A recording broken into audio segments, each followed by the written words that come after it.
Aunty আমার দিকে অসহায় দৃষ্টিতে তাকিয়ে বলল, আমার মেয়ের জন্য অনেক ছেলে আছে, কিন্তু তোমার মতো ছেলে হয়তো পাবো না। জানি তোমার আগে বউ ছিল, কিন্তু এখন তো নাই। কখনো শুনছো ভালো কিছু হাতে পেয়ে ছেড়ে দিতে? আমরাও তাই করছি। আমাকে কিছু বলতে না দিয়ে আঙ্কেল আবার বলল, তা বাবা আমি কি কোনো ভুল কিছু বলে ফেলেছি? আঙ্কেল আসলেই বলতেই মাই সিঁড়ি দিয়ে নামতে নামতে বলল, দেখো আম্মু, আমার আপুকে আজকে নতুন বইয়ের মতো লাগছে না? সামনে তাকিয়ে দেখি সিঁড়ি দিয়ে মাহিয়া লাল শাড়ি পরা একটা মেয়ে নামছে। হয়তো এটাই সেতু হবে। আমার তো এখন কেমন জানি একটু লজ্জা লজ্জা লাগছে। আবার নতুন কোন বিপদে ফেসে গেলাম আমি? সেতু এসে আমার সামনে বসলাম। আন্টি ঘোমটা তুলে বলল, সারা জীবন তো ছাত্রী হিসাবে দেখে আসছো, আজকে না হয় বইয়ের নজরে দেখো। আমার মেয়ের কোনো দিক থেকে কম নেই বাবা, সারা জীবন আমাদের কথা মতোই চলছে, যেভাবে বলছি সেভাবেই চলছে। আর তুমি তো ভালো করেই জানো আমার মেয়ের সম্পর্কে। সেতুর দিকে তাকিয়ে কেমন জানি একটু লজ্জায় পড়ে গেলাম। আর যাই করি না কেন, একটা পিচ্চি মেয়েকে আমি বিয়ে করব না, এটা কখনোই হতে পারে না। আরে ও তো আমার ছোট বোনের মতোই। মাথা নিচু করে বললাম, আঙ্কেল হঠাৎ করে এমন সিদ্ধান্ত নেওয়ার কারণ? আঙ্কেল বলল, কোনো একটা কারণ তো আছেই বাবা, নইলে তো তোমায় বলতাম না। আজকে তুমি সবকিছু হারিয়ে অসহায়, আর আমরা পাশে দাঁড়াবো না, এটা তো হতে পারে না। আমি জানি তুমি একবার গ্রামের বাড়িতে গেলে আর ফিরে আসবে না, তাই হঠাৎ করে এই সিদ্ধান্ত নেওয়া। আর আমার মেয়েও এই বিয়েতে মত আছে, বাকিটা তোমার ইচ্ছে। ওরা ওদের মতো কথা বলছে, আমি শুধু একজন দর্শক হিসাবে শুনে যাচ্ছি। এছাড়া এখানে আমার কি বলার আছে? না তো আর করতেও পারি না। এতদিনের সম্পর্ক ওনাদের সাথে আমার, যদি না করি তাহলে ওনারা সবাই মন খারাপ করবেন। নিজের চুল এখন মন বলছে নিজেই টেনে ছিঁড়ে ফেলি। কেন যে এখানে আসতে গেলাম দূর। সেতু উঠে ভিতরে যেতেই মাই আমাকে জড়িয়ে ধরে বলল, তাহলে আজকে থেকে আমি মামাকে দুলাভাই বলে ডাকবো। মাইকে ছাড়িয়ে বললাম, এখন তুমি ভিতরে যাও, কেমন? তোমার আপুর সাথে খেলা করো, পরে বলবো আমাকে দুলাভাই ডাকবে কিনা। মাই যেতেই আঙ্কেলকে বললাম, এরকম একটা প্রস্তাব দিবেন হঠাৎ করে আমি জানতাম না, আর আশাও করি নাই। আপনি আমার বাবার মতোই, সবকিছুর একটা নির্দিষ্ট সময় থাকে। আর তাছাড়া সেতুর এখনো বিয়ের বয়স হয় নাই। আঙ্কেল বলল, বিয়ের বয়স হয় নাই সে না হয় বুঝলাম, তবে আমি বলি কি, এখন বিয়ের সব কাজ ওকে করে রাখি, পরে তোমার সুবিধা মতোই বিয়ে করে নিবে। আমি তো তোমাকে আর জোর করছি না, বাকিটা তোমার সিদ্ধান্ত। তবে আমি সবকিছু জেনে শুনেই তোমাকে এই প্রস্তাব দিয়েছি। আশা করি তুমি আমাকে ফিরিয়ে দিবে না। বলছো যেহেতু আমি তোমার বাবার মতোই, তাই বাবার কথার সম্মানটা রাখবে আশা করি। না ভাই, যা বোঝার বুঝে গেছি। এখন আর এই বিপদ থেকে উদ্ধার হওয়ার মতো আমার কাছে কোনো পথ নেই। কোনো কিছু চিন্তা না করে নিরুপায় হয়ে বললাম, আচ্ছা আঙ্কেল, আমি তাহলে রাজি। তবে আমার আম্মুর সাথে আমার এই বিষয়ে কথা বলতে হবে, দেখি আম্মু এই বিষয়ে কি বলে। আঙ্কেল বলল, আর কিছু বলতে হবে না, ছেলে রাজি তো সব ঠিক। আমি কালকেই কাজীকে বলবো চলে আসতে। চোখ বড় বড় করে বললাম, কিন্তু আঙ্কেল এত তাড়াতাড়ি কেন, বুঝলাম না।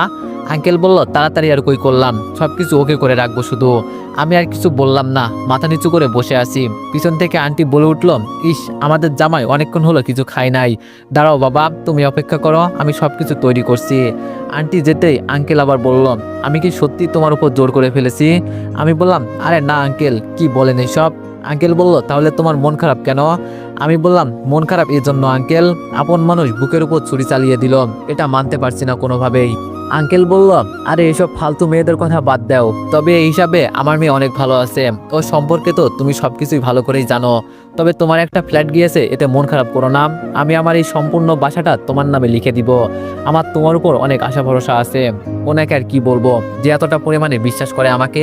কিছুক্ষণ চুপচাপ বসে থাকার পর আন্টি এসে বলল, বাবা তুমি টেবিলে বসো, সব খাবার রান্না হয়ে গেছে। অনেকক্ষণ ধরে এই সেই করতে করতে পেটে অনেক ক্ষুধা লাগছে। আমি গিয়ে টেবিলে বসতেই আঙ্কেল আমার পাশে বসলো। আর একটু পর সেতু এসে যেই আমার পাশে বসবে, আন্টি ধমক দিয়ে বলল, জামাইকে আগে ভালো মন্দ কিছু খেতে দে, পরে না হয় তুই কিছু খাস। আন্টির এই কথায় আমি এতটা পরিমাণে লজ্জা পেয়েছি বলার বাইরে। সেতুর গালগুলো তো লজ্জায় লাল হয়ে গেছে। এত এত খাবার আমার থালায় তুলে দিচ্ছে, মনে হচ্ছে এখনই আমার জামাই আদর করা শুরু হয়ে গেছে। মাহিও ছোট ছোট হাত দিয়ে আমার থালায় খাবার তুলে দিচ্ছে।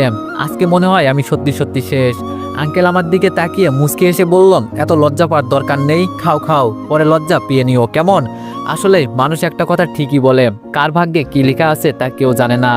আমি ভাবি নাই আঙ্কেল আন্টি আমাকে এতটা পরিমাণে ভালোবাসে, কিন্তু এত ভালোবাসা যে আমার জন্য ঠিক না।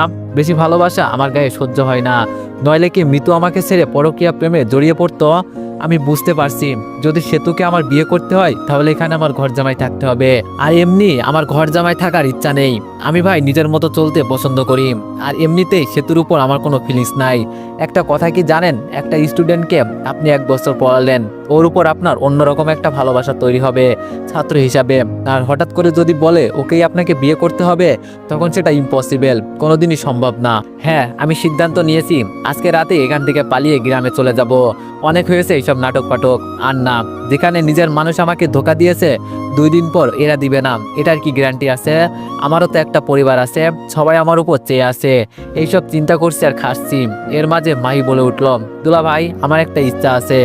বিয়ে এখনো করি নাই, এর মাঝে দুলাভাই ডাকা শুরু হয়ে গেছে। বিয়ের পর তো আমাকে আরো জ্বালিয়ে মারবে। মাংকের চিপাই আছি রে ভাই, পিচ্ছি মানুষ দুলাভাই বলছে, উত্তর তো দিতেই হবে। আস্তে করে বললাম, মাহি বল। ভাই বলল, দুলাভাই আমার ইচ্ছাটা হলো আমি আপনি আপু মিলে কোনো একটা পার্কে যাব। সারাদিন আমরা ঘোরাঘুরি করব, আইসক্রিম ফুচকা সবকিছু খাবো আমরা, অনেক এনজয় হবে না দুলাভাই? সেতু ওর বোনকে থামিয়ে দিয়ে বলল, এই এত বিরক্ত করিস না তো ওনাকে, দেখছিস না উনি খাচ্ছে, পরে এইসব কথা বলিস। সেতুর উপর চোখ পড়তেই আমি কথা বলার ভাষা হারিয়ে ফেলেছি। ওকে দেখে কি হাসি খুশি লাগছে। হয়তো সেতু এই বিয়েতে রাজি, কিন্তু ও এটা বোঝে না কেন যে ও এখনো আমার কাছে বাচ্চা একটা মেয়ে মাত্র। আমি এখান থেকে পালিয়ে গেলে আঙ্কেল আমাকে আর খুঁজে পাবে না, কারণ আমি আমার গ্রামের কথা কাউকে আজ পর্যন্ত বলি নাই, কারণ এর প্রয়োজন মনে করি নাই। কে জানতো সে আজ অন্য কারোর বউ? ছিছি, আমার ভাবতেও ঘৃণা লাগছে। একটা মেয়ে স্বামী থাকতেও কিভাবে অন্য কারোর সাথে পরকীয়া প্রেম করে। আজ আমি ভালো করেই বুঝছি মেয়েরা স্বামী বিদেশ আইডি কেন খোলে। সারাদিন মাথার ঘাম পায়ে ফেলে প্রবাসী স্বামীরা টাকা ইনকাম করে, আর তুমি বেডি সেই টাকা দিয়ে দিন শেষে পরকীয়া প্রেমে জড়িয়ে পড়ো। সিসি, লজ্জা করে না তোমার? তবে একদিন তোমাকে এই হিসাব দিতেই হবে, মনে রেখো। আজকে আমার বউকে পরকীয়া প্রেমে ধরা পড়তে দেখে আমার কতটা যে কষ্ট হয়েছে তা আমি জানি। মনে হচ্ছিল জানো কেউ কলিজার মাঝে তীর দিয়ে আঘাত করছিল। আন্টি বলল, বাবা আর একটু মাংস দিই। আমি বললাম, আরে না আন্টি, যেই খাবার খেয়েছি আজকে অসুস্থ না হলেই হয়। আঙ্কেল হাসি দিয়ে বলল, অসুস্থ হলে আমার মেয়ে আছে, তুমি কোনো চিন্তাই করো না। সে তো আর এখানে দাঁড়িয়ে না থেকে লজ্জা পেয়ে উপরে চলে গেল। আমারও খাওয়া দাওয়া প্রায় শেষ, এখন শুধু রাত হবার বাকি। রাত হলে এখান থেকে পালিয়ে চলে যাব, তবে শেষবারের মতো মিতুকে একটু দেখে যাব ও এখন কেমন আছে। মনকে যেন কোনোভাবেই বুঝাতে পারছি না। শেষমেশ মিতু আমার সাথে এটা করতে পারলো, মেনে নিতে পারছি না ভাই কোনোভাবেই।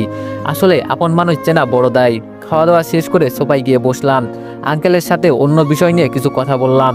রাতে রুমে বসে আছি, এই মুহূর্তে মাই এসে বলল, দুলা ভাই আপু আপনাকে ছাদে যেতে বলেছে। মনে মনে বললাম, এই মেয়ে আবার আমাকে কি বলবে। আমি বললাম, আচ্ছা যাও মাহি, আমি আসছি কেমন। ভাইকে বিদায় করে আমি উঠে দাঁড়ালাম, গিয়ে দেখি সেতু কি বলে। আর এমনি তো আজকে রাতে পালিয়ে চলে যাব। ছাদে গিয়ে দেখি সেতু অনেকটাই খোলামেলা পরিবেশে দাঁড়িয়ে আছে। আমি কখনো ওকে এই অবস্থায় দেখি নাই। সেতুর গায়ে সাধারণ একটা গেঞ্জি, যেটা দেখে আমি মাথা নিচু করে রইলাম। সেতু আমাকে দেখে একটা হাসি দিল। মাই আমার কাছ থেকে ফোন নিয়ে বলল, দুলা ভাই তোমরা কথা বলো, আমি নিচে আসি, তোমাদের বিরক্ত করে লাভ নেই। মাই যেতেই সেতু আমাকে প্রশ্ন করলো, তা সব মিলিয়ে কেমন আছেন? সেতুর এই প্রশ্নটা শুনে আমি একটু দ্বিধায় পড়ে গেলাম। ও জানে আমার পরিস্থিতি, তাও কেন এই প্রশ্ন করলো? সেতু বলল, কি স্যার আমি ভুল কিছু বলে ফেলেছি নাকি? আমি বললাম, না, হঠাৎ করে এই প্রশ্ন করলে তাই একটু অবাক হলাম। সেতু বলল, আচ্ছা এইসব বাদ দেন স্যার, আপনার মন মানসিকতা এতটা নিচ সেটা আমি আগে জানতাম না। আমি বললাম, কি বলতে চাইছো সেতু তুমি? আমার মন মানসিকতা নিচ মানে? সেতু বলল, বাবা বলছে দেখে আপনি আমাকে বিয়ে করতে রাজি হয়ে গেলেন। একবার আপনার বয়সটা দেখুন আর আমারটা দেখুন, নাকি আমাদের এই বাসাটা আপনার নামে লিখে দিবে দেখে আমাকে বিয়ে করতে রাজি হয়ে গেলেন। আপনার কাছ থেকে আমি এইসব কখনো আশা করি নাই। যতদিন আপনার কাছে আমি পড়াশোনা করছি অনেকটাই সম্মান করছি আপনাকে, কিন্তু আজকে কি বলবো বলার ভাষা নেই আমার কাছে। শেষে একটা কথা বলি স্যার, কোথায় আপনি আর কোথায় আমি? আপনার সাথে আমার কখনো যাই? একবার চিন্তা করে দেখুন না, আমার জীবনটা কেন নষ্ট করতে চাইছেন? আসলে সেতু তো এখানে ভুল কিছু বলে নাই, যা বলছে একদম ঠিক বলছে। ও পিচ্ছে একটা মেয়ে, ওরও তো একটা ইচ্ছা থাকতে পারে। আমি তো ওকে আর বিয়ে করতে উঠে পড়ে লাগি নাই, ওর বাবার জোরাজোরিতে রাজি হয়েছি। এছাড়া আমার কাছে অন্য কোনো উপায় ছিল না। এবার মুখে হাসি টেনে বললাম, সত্যি কথা বলছো তুমি সেতু, তোমার বয়স আর আমার বয়সের অনেক ব্যবধান, আর তোমার সাথে আমার যায় না, এটাও ঠিক বলছো। দেখো আমি কত বড় বোকা, তোমার বাবার কথা রক্ষা করতে গিয়ে আমি তোমাকে বিয়ে করতে রাজি হয়ে গেছি। যাকে আমি ছোট বোনের নজরে দেখি তাকে আমি কিভাবে বিয়ে করব? তবে তুমি মনে হয় এটা জানো না, আজকে রাতে আমি এখান থেকে পালিয়ে চলে যেতাম। কারণ কি জানো? যাতে তোমাকে আমার বিয়ে করতে না হয়, তোমার ভবিষ্যতের চিন্তা করে আমি এখান থেকে পালিয়ে চলে যাব। আসলে আমি কতটা বোকা। হ্যাঁ, মানুষের সম্মান রক্ষা করতে গিয়ে মিথ্যা কথা বলতে হয়। কি করব বলো? তোমার বাবার সাথে এতদিনের সম্পর্ক আমার, তাই উনাকে হতাশ করতে চাইনি। যেখানে নিজের বউ আমার সাথে বেইমানি করেছে, আর কাকেই বা কি বলবো। তুমি চিন্তা করো না, আমি আজকে রাতে এখান থেকে পালিয়ে চলে যাব। সে তো আমার দিকে এক দৃষ্টিতে তাকিয়ে আছে। ও কি বলবে হয়তো বলার কোনো ভাষা খুঁজে পাচ্ছে না। কিছুক্ষণ চুপ থাকার পর সে তো বলল, আমাকে মাফ করে দিবেন স্যার, আপনাকে এইসব কথা বলার জন্য আমি অনেক অনেক সরি। আমি মনে করছি আপনি আমাকে বিয়ে করতে রাজি, তাই এইসব মনে করে আপনাকে কি বলতে কি বলে ফেলেছি, মাপ চাইছি স্যার। আমি বললাম, না বলো, সমস্যা নেই, আরো যদি কিছু বলার থাকে বলতে পারো। তবে আমি এটা জানি আমার স্টুডেন্টকে আমি কখনোই বিয়ে করতে পারবো না, আর হয়তো কখনো তোমার সাথে দেখা হবে না। ভালো করে পড়াশোনা করবে কেমন, আর আমার মতো অপদার্থ ছেলেকে ভুলে যাবে। সত্যি আমি খুব খারাপ একটা ছেলে। এবার সেতু ছলছল চোখে আমার দিকে তাকিয়ে বললাম, আমার ভুল হয়ে গেছে স্যার, আমাকে মাফ করে দিন, আপনার পায়ে ধরে বলছি। সত্যি আমি না জেনে শুনে আপনাকে অনেক কথা বলে ফেলেছি। আমি বললাম, আরে না, মাপ চাইতে হবে না, তোমার উপর আমার কোনো অভিযোগ নেই। তবে আজকে নিজেকে সত্যি অসহায় লাগছে, এমন পরিস্থিতিতে কাউকে পাশে পেলাম না। সেতু বলল, আমি আসি স্যার আপনার পাশে। সেতুকে ধন্যবাদ দিয়ে বললাম, তুমি আমার ছোট বোনের মতোই, অনেকটা সময় হয়ে গেছে, আমাকে এখন যেতে হবে। সেতু বলল, সত্যি আপনি চলে যাবেন?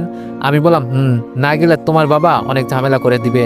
সেতু বলল, স্যার আমি একটা কথা আপনার কাছ থেকে জানতে চাই। আমি বললাম, বলো। সেতু বলল, একটা সাধারণ সাইন দেওয়ার কারণে একটা ফ্ল্যাট আপনার চলে গেল, কিভাবে সম্ভব স্যার? আমার তো বিশ্বাসই হচ্ছে না। আমি বললাম, তোমার কাছে বললে তুমি কাউকে বলবে না তো? সেতু বলল, আরে না স্যার, বলেন। আমি বললাম, কালকে সকালে মাই যখন মিতুর কথা বলছিল তখন আমার মনে একটু সন্দেহ লাগছিল, আর আমি ওকে রিফাতের সাথে কথা বলতেও দেখেছি, তাই আসল কাগজপত্র সব সরিয়ে নকল কাগজপত্র ঢুকিয়ে দিয়েছি। বলা তো যায় না, মেয়েদের মন যা ইচ্ছা তাই করতে পারে। আর দেখো, শেষমেশ আমার অনুমানই সঠিক হলো। আমি সকালে অফিসে যাওয়ার পর মিতু আমার পকেট থেকে চাবিগুলো চুরি করে সব কাগজপত্র সরিয়ে নিয়েছে হয়তো। মিতু বলল, তাহলে যে কাগজে সাইন করেছে সেটা নকল? আমি বললাম, এই তো বুঝে গেছো, এজন্যই তো আমি বেশি রিয়াকশন করি নাই, একটু অভিনয় করলাম যাতে ওরা বুঝে যে আমি সত্যি সত্যি দিয়ে দিয়েছি, কিন্তু আমি এতটাও বোকা না। সেতু বলল, তাহলে আপনার বাসায় আপনি চলে যান, ওদের এখনই বের করে দেন। আমার এক বান্ধবীর বড় বোন পুলিশের চাকরি করে, যদি বলেন তো। আমি বললাম, না থাক, কিছু করা লাগবে না। সেতু বলল, তাহলে এখন আপনি কি করতে চাইছেন? আমি বললাম, কি আর করব, বাড়িতে গিয়ে কয়েকদিন বেরিয়ে আসবো, পরে একটা বিয়ে করে একেবারে সরাসরি সম্পূর্ণ পরিবার নিয়ে এখানে চলে আসবো। সেতু বলল, তাহলে সত্যি আপনি বিয়ে করবেন? আমি বললাম, তবে এখন না, আরো অনেকদিন পরে। মিতুকে দেখাতে হবে না, ওকে ছাড়াও আমি পরিপূর্ণ। সেতু বলল, আপনার উপর আমার সম্মান আরো অনেক বেড়ে গেল। সত্যি আপনার মন মানসিকতা অনেক ভালো। এখন সত্যি বাবা মায়ের মতো আমারও ধারণা এসে গেল যে সত্যি আপনি অনেক ভালো। আমি এখন আর না করব না, যদি আপনি চান। সেতুকে থামিয়ে বললাম, তুমি আমার ছাত্র, তাই ছাত্রের মতোই থাকো, অন্য কিছু একদম মাথায় ঢুকাবে না, কেমন? আগে পড়াশোনা করে নিজেকে প্রতিষ্ঠিত করো, এরপরে আমি কেন, আমার বাবাও তোমাকে বিয়ে করতে আসবে। সেতু হাসি দিয়ে বলল, সত্যি স্যার? আমি বললাম, আরে একটু মজা করলাম আর কি তোমার সাথে, এখন মায়ের কাছ থেকে ফোনটা এনে আমাকে দিয়ে দাও, এখান থেকে চলে যাই। সেতু বলল, কেন, দরজা দিয়ে যান। আমি বললাম, তোমার বাবা মা একটু টের পেলেই আমাকে আর যেতেই দিবে না। সেতু বলল, আচ্ছা স্যার, তাহলে আপনি একটু অপেক্ষা করুন, আমি আসছি। কিছুক্ষণ পর সেতু হাতে ফোন নিয়ে ফিরে আসলো, আমার হাতে ফোনটার কিছু টাকা ধরিয়ে দিয়ে বলল, স্যার, মাসের বেতন। আমি অবাক হয়ে বললাম, সেই দিন না তোমার বাবা দিল? সেতু বলল, বাবা দিয়েছে তো কি হয়েছে, আপনি আমাকে পড়িয়েছেন, সেই হিসাবে আমার কাছে আপনার কিছু পাওনা আছে না? তবে যদি আপনি এই টাকাগুলো ফিরিয়ে দেন আমি অনেক মন খারাপ করব। সেতুর কপালে একটা চুমু দিয়ে বললাম, লোককে একটা মেয়ে, দোয়া করি পড়াশোনা করে অনেক বড় হও। একটা কথা মাথায় রাখবে সেতু, কারো মায়ের পরে নিজেকে কখনো ধ্বংস করবে না। তোমার উপর এখন অনেক দায়িত্ব, পড়াশোনা করে অনেক দূর পর্যন্ত এগিয়ে যাও। কিছু দিতে পারলাম না তোমাকে, আসি কেমন? পাশে একটাই মই পড়েছিল, আমি সেটা দিয়ে যেতে লাগলাম। সেতু পেছন থেকে ডেকে বলল, স্যার দাঁড়ান। পিছন ফিরে বললাম, বলো। সেতু আমার কাছে এসে আমার হাত থেকে ঘড়িটা খুলে নিয়ে বলল, এটা আমি রেখে দিলাম উপহার হিসাবে, যখন আপনার কথা মনে হবে তখন এই ঘড়িটা দেখব, আর এটা দেখে পরীক্ষা দিলে আপনার কথা আমার মনে পড়বে। স্যার তো বলেছিল আমাকে অনেক বড় কিছু হতে হবে, আমি আপনার মনের আশা পূর্ণ করব। হাসি দিয়ে বললাম, আবার কোনো একদিন দেখা হবে। সেতু বলল, আপনার গ্রামের বাড়িটা তো বলে যান। আমি বললাম, সেটা সিক্রেট থাক। আর বেশি কথা বললাম না সেতুর সাথে, মই দিয়ে নিচে নেমে গেলাম। একটা রিক্সা নিয়ে সরাসরি বাস স্টেশনে চলে গেলাম, ওখান থেকে টিকিট কাটলাম বাসার। বাসে উঠে বসে আছি, সবকিছু ওই শহরে রেখে আজকে চলে যাচ্ছি। ইচ্ছে করলে প্রতিশোধ নিতে পারতাম, কিন্তু আগে আমাকে ওকে দেখিয়ে কিছু করতে হবে। থাকুক না, দেখি কতদিন দুই বউ নিয়ে থাকতে পারে। এমনি রিফাতের বউয়ের যে রাগ, পকেট থেকে সেতুর দেওয়ার টাকাগুলো গুনে দেখি প্রায় 20,000 মতো আছে। যাক, ভালোই হয়েছে, আমার অ্যাকাউন্টেও কিছু টাকা জমা আছে। সব মিলিয়ে 1 বছর ভালোই যাবে, কিন্তু এর আগে আশা করি একটা চাকরি পেয়ে। দেখতে দেখতে চোখটা লেগে গেল। পরিবার বলতে আমার মা আর বড় একটা বোন আছে, ওর বিয়ে আমার পাশের এলাকায় হয়েছে। আমার মা একাই গ্রামের বাড়িতে থাকে, সাথে একটা আমার খালাতো বোন থাকে। ছোট থাকতে আমার খালা আর খালু মারা যাওয়ার পর আম্মুকে আমাদের বাড়িতে নিয়ে আসে। ইদানিং আম্মু সেদিন বলছিল ওকে বিয়ে দেওয়ার দরকার। দেখি আগে বাড়িতে গিয়ে ওর বিয়েটা দিয়ে একটা দায়িত্ব কমিয়ে দেওয়া লাগবে। একেবারে সকালে আমার ঘুম ভাঙলো, বাস আমাদের বাজারে এসে দাঁড়ালো। বাস থেকে নামলাম, বাজার থেকে যা যা কিনা লাগে সব একটা রিক্সাতে নিয়ে আমি দাঁড়িয়ে আরেকটা রিক্সা নিয়ে পেছনে পেছনে যেতে লাগলাম। আমাদের বাসার সামনে গিয়ে রিক্সা থামলো। ওই তো তুবা চেয়ারে বসে বসে ফোন চাপছে। তুবা হলো আমার খালাতো বোন। রিক্সা থেকে নেমে ডাক দিল তুবা। তুবা আমার দিকে তাকিয়ে জোরে চিৎকার দিয়ে বলল, দেখে যাও খালা, ভাইয়া এসেছে। তুবা দৌড়ে আমার কাছে এসে আমাকে জড়িয়ে ধরে বলল, ভাইয়া তুমি কেমন আছো? আমি বললাম, এই তো বোন, আছি অনেকটাই ভালো। যা রিক্সা থেকে জিনিসপত্রগুলো নামিয়ে আন। আর আম্মু কই? তুবা বলল, দেখো খালা, ভিতরে বসে বসে পান চিবোচ্ছে। বাসার ভিতরে গিয়ে দেখি আম্মু মনের সুখে বসে বসে পান খাচ্ছেন। আমাকে দেখতে পেয়ে জড়িয়ে ধরে বলল, বাবা কোনো খবর দিলি না, হঠাৎ করে যে এভাবে চলে আসলি, আর তুই কেমন আছোস? আমি বললাম, এই তো আম্মু অনেকটাই ভালো, তুমি ভালো আছো তো? আম্মু বলল, বাবা, তা বৌমা আসছে বুঝি? কই আমার বৌমা? তুবা ভিতরে ঢুকে বলল, ভাইয়া, ভাবি কই? ভাবিকে যে দেখতে পাচ্ছি না। আমি বললাম, পরে বলবো, আগে আমাকে কিছু খেতে দাও আম্মু, আমার অনেক খিদে পেয়েছে। আম্মু বলল, আচ্ছা বাবা তুই বস, আমি ভিতরে গিয়ে দেখি কি আছে। আমি বললাম, এত দেখতে হবে না, যা রান্না করছো তাই নিয়ে আসো। কিছু খেয়ে বসলাম, এখন শরীরটা একটু ভালো লাগছে। এর মাঝে তুবা প্রশ্ন করলো, ভাবি কই? আমি আস্তে আস্তে সব বললাম। সব শুনে আম্মু বলল, আমি আগেই তোরে বলছিলাম বাবা, প্রেম করে বিয়ে করিস না, কিন্তু আমাদের কথা তো তখন আর শুনিস নাই। যা হয়েছে তা তো হয়েই গেছে, সে নিয়ে আর চিন্তা করলে কি হবে? এখন বল, আমাদের বাসাটা তাহলে কি চলে গেল? আমি বললাম, কিছুই হয় নাই, সব আছে। কয়েকদিন পর ওখানে গিয়ে ওদের লাথি দিয়ে বের করে দিব। এখন এইসব কথা ছাড়ো, আপুকে বলছো আমি আসছি যে? তুবা বলল, ভাই আমি বলছি, আর আপু মনে হয় কিছুক্ষণের ভিতরে চলে আসবে। আম্মু তুবাকে বললাম, আমার ছেলের জন্য ভালো কিছু রান্না করতো মা, অনেকদিন পর ছেলেটা আসছে। আমি বললাম, আরে আম্মু লাগবে না কিছু, এটা কি পরের বাড়ি? আম্মু বলল, তাও তো তুই এতদিন পরে আসলি। এখন শোন বাবা, তুই আসলি অনেক ভালো হয়েছে। আমাদের পাশের এলাকায় তো রহিম চাচাকে চিনিস না? রহিম চাচার সাথে আমার বাবার ভালো একটা সম্পর্ক ছিল। বাবা মারা যাওয়ার পর তেমন কোনো যোগাযোগ হয় নাই ওনার সাথে। শুনছি উনি নাকি বড় একটা কোম্পানির মালিক, আর ছোট ছোট কোম্পানি আছে নাকি তার। অনেক বড় লোক হয়ে গেছে ওনারা। থাক, এদের কথা বলে আর কি করব, নিজের চিন্তা করেই বাঁচি না, আবার পরের চিন্তা। আমি বললাম, আম্মু চিনি তো রহিম চাচাকে, কেন কি হয়েছে? আম্মু বলল, উনার বড় মেয়ে বিয়ে দিবে এই শুক্রবারে, আমাদের সবাইকে দাওয়াত দিয়ে গেছে। আর যেহেতু তোর বাবার সাথে ভালো একটা সম্পর্ক ছিল, যেতে তো হবেই। আমি বললাম, আচ্ছা সে পরে দেখা যাবে, দাওয়াত যেহেতু আসছে যেতে তো হবেই। এর মাঝে আপু এসে ভাই ভাই বলে আমাকে জড়িয়ে ধরল। আমি বললাম, কেমন আছো আপু? আপু বলল, আগে ভালো ছিলাম না, এখন অনেকটাই ভালো আছি। আমি বললাম, দুলাভাই আসে নাই? আপু বলল, কাউকে কিছু বলতে পারি নাই, তুই আসস দেখে দৌড়ে চলে আইছি। আর মিতু কই রে? মিতুকে তো দেখতে পারছি না। আমি বললাম, আম্মুর কাছ থেকে শুনিস, তুই ব্যাগ থেকে একটা লুঙ্গি বের করে দে তো, গোসল করতে হবে। বাসা থেকে বেরিয়ে পুকুর পাড়ে চলে গেলাম। আহা, কতদিন পর পুকুরের পানিতে গোসল করব, মজাই আলাদা। আগের কথা মনে পড়ে গেল, স্কুল জীবনে একটা মেয়ের সাথে আমার প্রেম ছিল, আর পড়ালেখার কারণে শহরে চলে ওকে ভুলে গেলাম। আবার নতুন জীবন শুরু হলো শহরে। আর এই পুকুরের মালিক দিয়ে তার মেয়ের সাথে আমার প্রেম ছিল। এখন এক্স গার্লফ্রেন্ড, বিয়ে হয়ে গেছে নাকি সেটাও বলতে পারি না। আম্মুকে যদি এই বিষয়ে কিছু বলি, জুতা দিয়ে আমাকে পিটাবে। এই মেয়ে আমার আম্মুর পছন্দ না বেশি একটা, তাই তো আমাকে শহরে পাঠিয়ে দেয়। লুঙ্গির নিচে রেখে পানিতে নেমে গেলাম। হঠাৎ উপর থেকে এক মুরব্বি চিৎকার দিয়ে বলল, কে রে আমার পুকুরে নামছে? মগ দিয়ে গোসল করা যায় না? নেমে কি গোসল করতে হয়? আমি পানি থেকে আঙ্কেলের দিকে তাকিয়ে বললাম, সরি আঙ্কেল, আমি জানতাম না। আঙ্কেল বলল, ও দীপু তুমি কখন আসলে শহর থেকে? আমি বললাম, এই তো কিছুক্ষণ আগে আসলাম। এর মাঝে একটা মেয়ে এসে বলল, কার সাথে কথা বলছো বাবা? আঙ্কেল বলল, আর দেখ না দীপু এসেছে। আরে এ তো আমার এক্স গার্লফ্রেন্ড মিম। যাক, অনেকদিন পর দেখলাম, আগের থেকে অনেকটাই মোটা হয়ে গেছে। আঙ্কেল আমাকে বলল, বাবা আমি একটু কাজ দেখে আসছি, পরে কথা বলবো তোমার সাথে, কেমন? আসো না কয়েকদিন। আমি বললাম, আঙ্কেল আসি, সমস্যা নেই, যান আপনি। আঙ্কেল চলে যেতেই মিম আমার লুঙ্গিটা হাতে নিয়ে বলল, কেমন আছো দীপু? আমি বললাম, আসিলাম তো ভালোই ম্যাডাম, লুঙ্গিটা নিচে রাখলে খুশি হতাম। মিম বলল, সে তো রাখবই, এতদিন পর তোমার সাথে দেখা, দেখে মনে হচ্ছে সে আগের মতোই আসো, একদম চিকনা চিকা। আমি বললাম, তো মিস এক্স গার্লফ্রেন্ড তোমার বিয়ে হয়েছে? মিম এবার একটু রাগ দেখিয়ে বলল, কুত্তা তুই কথা বলবি না আমার সাথে। আমি বললাম, আরে এত রাগ করিস না, এখন বল তোর কি বিয়ে হয়ে গেছে? মিম বলল, তোর কি মনে হয় তোর জন্য আমি মারা যাব? আমারও বিয়ে হয়ে গেছে, আমার জামাইয়ের 3টা মাইক্রো আছে নিজস্ব। আমি বললাম, ওরে বাবা, তা তো ভালোই, দেখি তোর জামাইয়ের একটা পিক দেখাতো।